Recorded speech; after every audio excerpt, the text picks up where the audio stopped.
Hello basketball coaches and basketball players, my name is Alan from Al's Basketball Training, and today I'm going to show you a few set plays that you can run at the middle school age.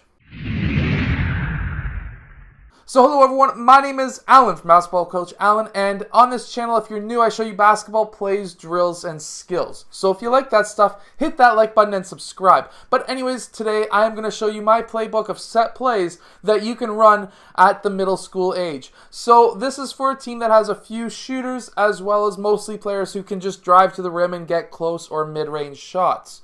So let's get down to the clipboard. I'm going to show you 3 set plays that are great against a man-to-man defense and 3 set plays that are great against a 2-3 zone defense, as those are the 2 defenses that you're probably going to see most at that age. Okay, so here we are down on the clipboard. We're going to start with a 4-out offense, and we're going to be playing against a man-to-man defense. This guy is in help defense right now. Anyways, so what we are going to have is player 1 passing to player 3, and we're going to have player 5 pop up and set a back screen on player 1.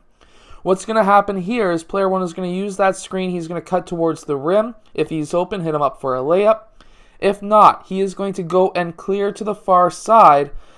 Let's say player 1 wasn't open, player 1 was man, went right through. Now he's playing help defense on this side, and what we will have now is player 2. He is going to go and follow and fill player 1's spot, and then, well, he's going to be calling for the ball. This is going to be a ball fake, and now he's going to cut towards the rim using 5 as a screen again. Now player 4 is going to pop up. Player 1 is going to fill player 4's spot. And now what's going to happen is, let's say player 2 wasn't open, player 2 was following him close. Player 2 is now in help defense. And now we're going to have player 4 setting or using player 5 as a screen. If he's open, of course, hit him up for a layup. And if not, what's going to happen now? Because player 5 is probably playing a little bit farther down as well because he knows what's happening. We've had 3 players go by now. Player 5 is going to pop out to the mid-range section over here between the free throw line and the 3-point line, and he is going to grab that pass. Now at this time, player 5 is going to pop out and obviously play defense on his man, and we're going to have player 4 set a screen on player 3 who's going to cut down. He's either going to cut in front or behind, and he is going to be our last option in this play to get that layup. Okay, so in our second offense, in our second play, we're going to have another man-to-man offense, and this is going to be another set play. And what we are going to do here is have player 5, or this could also happen on this side as well. It doesn't have to be on the left side. It can be either way. Point guard can call that one out, but we're going to have player 5 setting a back screen on player 2, and we're going to have player 4 and player 3 setting up a staggered screen for player 1. Player 1 is going to use that staggered screen. Player 2 is going to use that screen. And what we're hoping for here is either an open lane for player 1 for a layup or a shot for player 1. Or what we're going to have is possibly player 2 open cutting towards the rim for the layup. One of those 3 options hopefully is going to be open. Now in our third basketball play against a man-to-man defense, what I'm going to show you is a very simple play. What we will have is player 3 and player 2. They're going to pop down and set screens for players 4 and 5. 4 and 5 are going to curl in, or pop out to the 3-point line.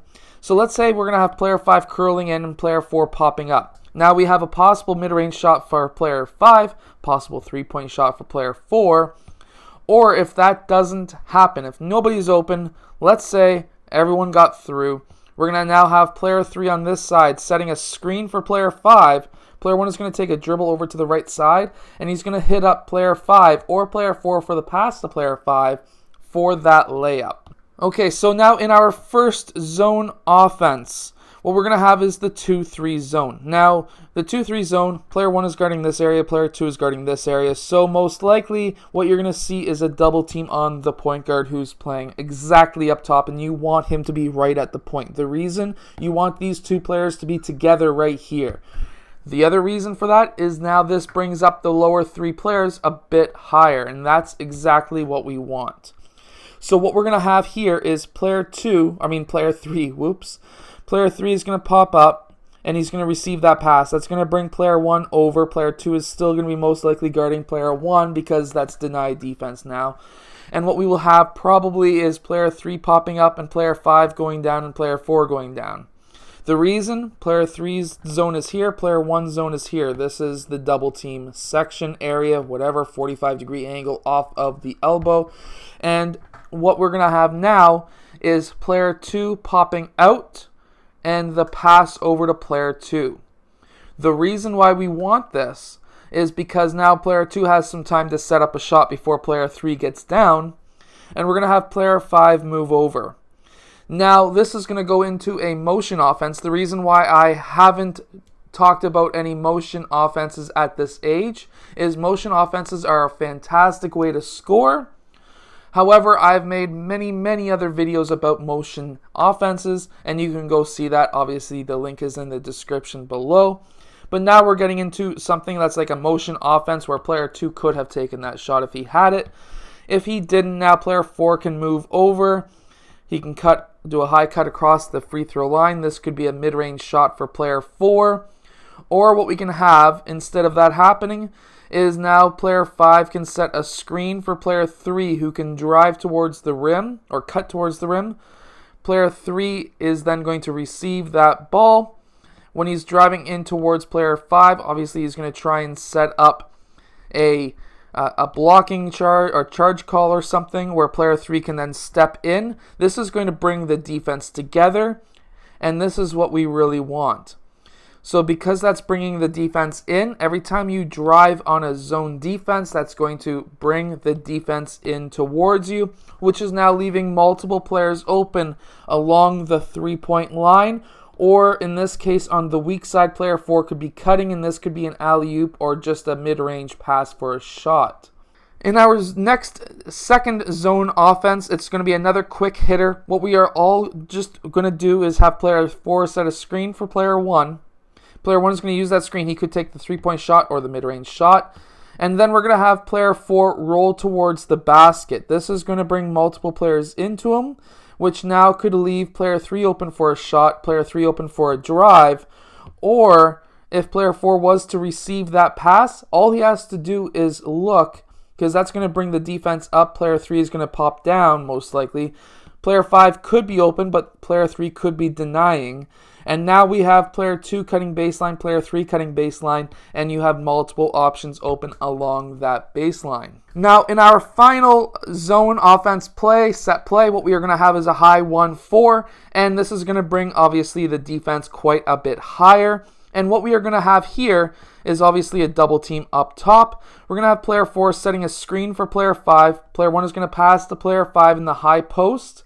That's going to bring player 3. Player 2 is going to sink down. Player 3 is going to sink down.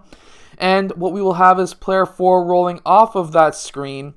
And player 4 would then be able to hit that layup, even if player 5 is still playing behind him in this role. If he was to seal him, now if you're a coach, you can teach your players how to seal off of a screen. This could be a lob pass in to player 4 for the layup, or he can kick out to one of those two players. Even player 5 could kick out to player 2 for the long-range shot. Now, I hope that you have enjoyed today's plays. If you have, hit that like button and subscribe. Let us know in the comments below how you liked today's video. And, of course, I'll see you guys again tomorrow for another daily basketball video.